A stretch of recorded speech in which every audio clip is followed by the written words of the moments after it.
प्यारे नबी की वफात की खबर ने पूरे अरब को हिला कर रख दिया। प्यारे नबी अब इस दुनिया में नहीं रहे।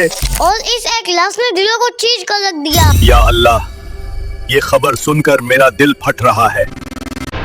23 साल तक लोगों को इस्लाम की तरफ लाने के बाद रसूल अल्लाह पूरे अरब के लीडर बन चुके थे। पूरा अरब बुतों की पूजा छोड़कर इस्लाम की तरफ आ गया था। इन बुतों की हमने पूजा की, गुनाह किया, लेकिन ये हक नहीं थे। लेकिन हक मोहम्मद सल्लल्लाहु अलैहि वसल्लम के पैगाम में मिला और हम इस्लाम ले आए। और ये इस्लामिक स्टेट एक ग्लोबल पावर बन चुकी थी।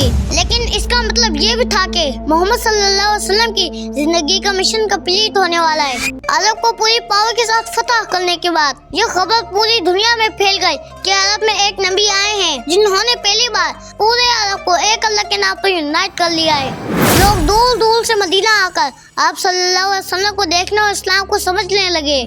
इसी दौरान रसूल पाक अपनी जिंदगी के पहले और आखिरी हज के लिए रवाना हुए, जहां उन्होंने हज्जतुल विदा का इस्लामी खुतबा दिया। सिर्फ 10 साल पहले जंग बदर में आप सल्लल्लाहु अलैहि वसल्लम के साथ 313 सहाबी थे और आज प्यारे नबी के सामने 1 लाख से भी ज्यादा लोग खड़े थे, जिनमें हर नस्ल के लोग थे, व्हाइट, ब्राउन, ब्लैक, और ये सब बराबर खड़े थे।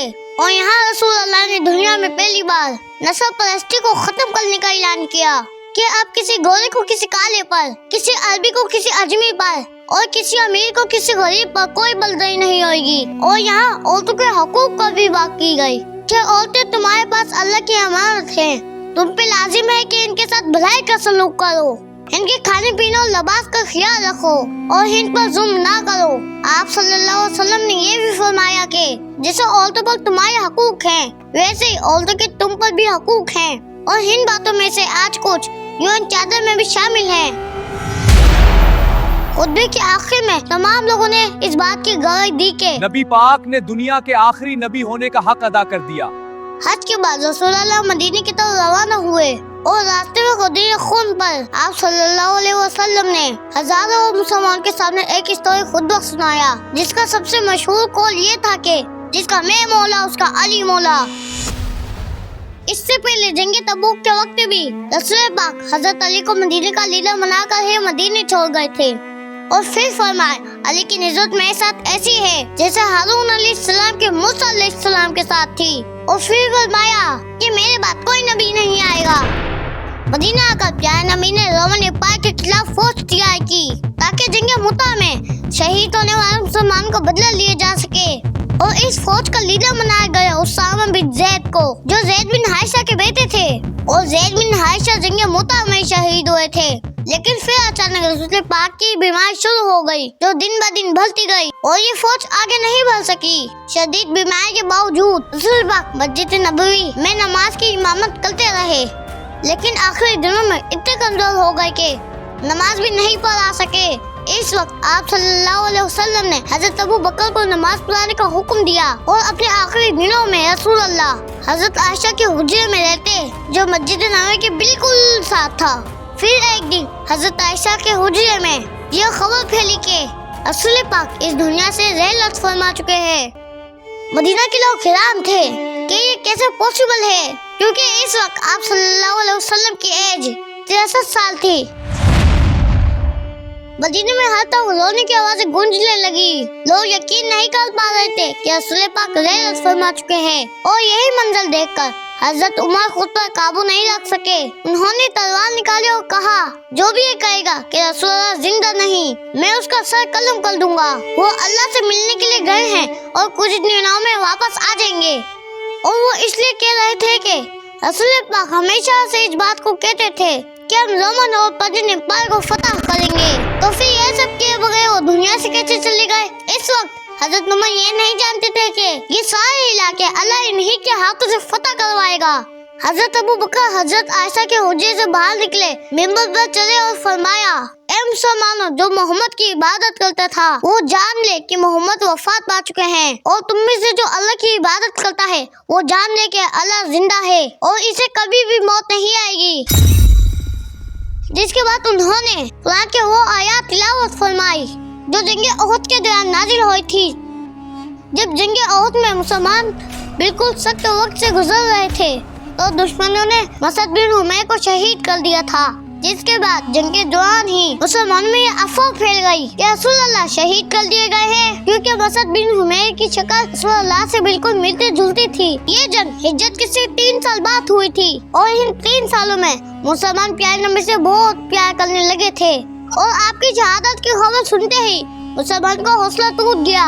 कुछ सहाबा तो जंग के दौरान ही बैठकर रोने लगे और मुसलमान तकरीबन जंग छोड़ने के करीब आ गए। जिसके बाद अल्लाह ताला ने कुरान में फरमाया, मोहम्मद तो सिर्फ एक रसूल है, इनसे पहले भी रसूल गुजर चुके हैं और अगर वो वफात पा जाए या शहीद कर दिए जाए तो क्या तुम इस्लाम से पीछे हट जाओगे? जैसे ही हजरत अबू बकर ने ये आयत मुसलमान के सामने तिलावत की तो हजरत उमर, जो जिस्मानी तौर पर बहुत मजबूत थे, जमीन पर बैठ गए। अब सबको समझ आ गया था कि रसूल पाक इस दुनिया से रुखसत हो चुके हैं। अभी सब रो ही रहे थे कि कुछ लोग कहने लगे कि मदीने के इंसान अपना नया लीडर चूज कर रहे हैं। तो हजरत अबू बकर और हजरत उमर और हजरत उबैदा फौरन वहाँ पहुँचे। वहाँ जाकर देखा कि मदीने के कुछ लोग साद बिन उबादा को बेच दे रहे हैं, लेकिन फिर उन्हें समझाया गया कि ये मदीने की छोटी सी स्टेट नहीं बल्कि अब पूरे अरब की बड़ी सी स्टेट बन चुकी है और पूरा अरब कुरैश के सिवा किसी को लीडर नहीं मानेगा। हजरत उमर ने हजरत अबू बकर के हाथों पर फौरन बैत कर दी और यूं इस्लाम की पहले खिलाफत कायम हुई। हजरत अबू बकर उस वक्त 59 एज के थे, लेकिन इस पूरी मीटिंग में एक इम्पोर्टेंट पर्सन शामिल नहीं थे और वो थे हजरत अली, क्योंकि हजरत अली इस वक्त रसूल पाक की तदफीन में मसरूफ थे। जब हजरत अली को इस मीटिंग के बारे में मालूम हुआ तो उन्होंने हजरत अबू बकर के हाथों पर फौरन बैत नहीं की और कहा कि इतना बड़ा फैसला रसूल पाक के खानदान की गैर मौजूदगी में कैसे कर दिया गया।